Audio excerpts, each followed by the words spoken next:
Welcome to this explainer. Today, we're diving straight into the revolutionary and, let's be honest, often totally misunderstood world of decentralized finance, or DeFi. If you've ever wondered how the future of money is quite literally being rewritten by code, you are absolutely in the right place. Now, to really grasp why this tech is such a game changer, we've got to look at the sheer scale of the problem. We're talking hundreds of millions of people worldwide who literally have zero access to basic banking services. This isn't just some fancy upgrade for Wall Street traders. It's a potential lifeline for the unbanked, giving them a way to save, borrow, and build a financial history with nothing but an internet connection. But before we can truly appreciate the solution, let's take a hard look at the limits and frustrations built right into our current centralized financial system. Think about all the friction we've just kind of accepted as normal, right? Traditional banking relies entirely on central authorities, middlemen, which usually just means expensive maintenance fees and agonizingly slow international transfers that can take days to clear. It's a closed system lacking real transparency, and you're left completely dependent on a third party just to manage your own money. All right, so how do we fix this? Well, the source material uses a brilliant analogy here. Understanding this entirely new, decentralized system is a lot like building a house. If DeFi is the house itself, the blockchain, that's your foundation.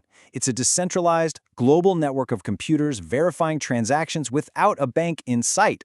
Instead of one central database sitting somewhere that can easily be hacked or manipulated, the ledger is distributed across the globe.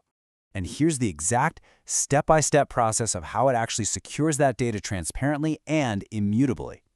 You request a transaction, the global network verifies you actually have the funds, it gets grouped into a block, and bam, permanently added to the chain. No single organization has complete control, and once it's recorded, it is locked in. So if the blockchain is our foundational concrete, cryptocurrency is the actual money moving around inside that house. Since it operates completely independent of central banks, its value isn't dictated by any government. Instead, it gets its value purely from supply, demand, scarcity, and its actual real-world utility within these digital networks. And then finally, we have smart contracts. These are essentially the automation engine of the whole shebang. They act as digital middlemen that instantly process loans and trades based purely on code. You just program the agreement. If condition A happens, then execute action B. Once it's deployed, it just runs. No human intervention needed whatsoever. Okay, so the foundation is poured, the engine is humming. Let's explore how people are practically using decentralized finance in the real world. Consider the night and day difference for someone needing a loan. Let's call her Sarah.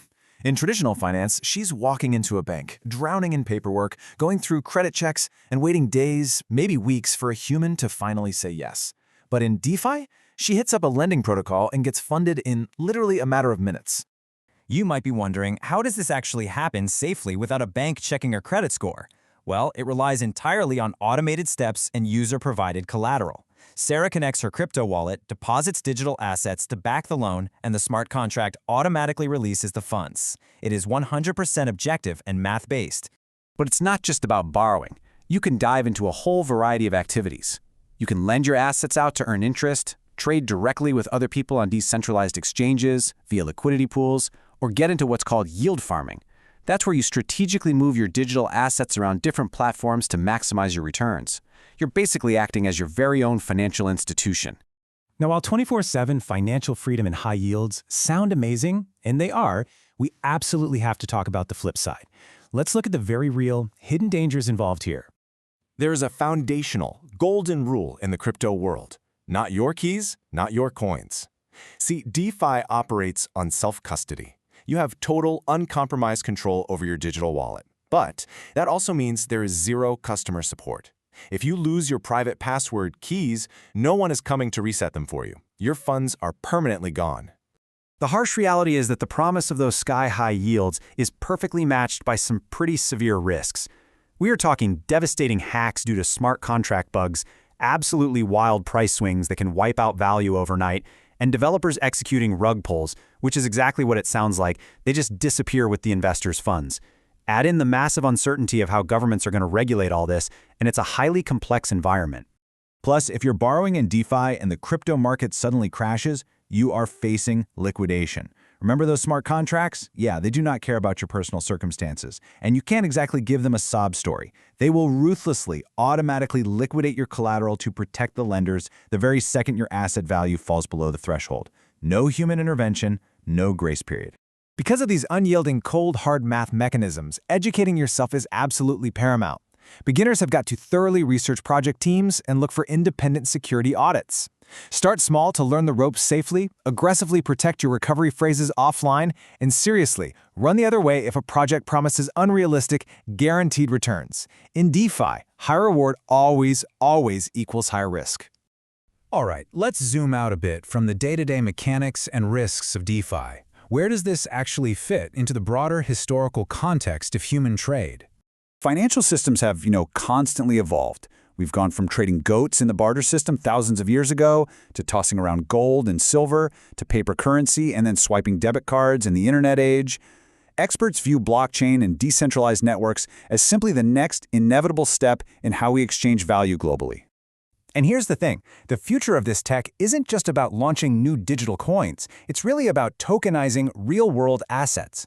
Imagine taking a massive, million-dollar commercial building and splitting it up into highly accessible, affordable digital shares on a blockchain that literally anyone anywhere can invest in. It totally shatters traditional barriers to wealth creation. As we look forward, it's absolutely vital to recognize that while DeFi definitely solves a lot of centralized finance's headaches, neither system is completely perfect, right? You're basically trading the risks of bank failures, inflation, and account restrictions for the risks of smart contract bugs, cyber attacks, and extreme market volatility. So, that leaves us with the million-dollar question. Are banks just going to completely disappear? According to the source material, no, probably not. Instead, we're very likely heading toward a hybrid system where both actually coexist. We'll get the efficiency of the blockchain while keeping the consumer protections of traditional finance. The real question you should be asking yourself is, how will this hybrid future reshape the way you manage your own money?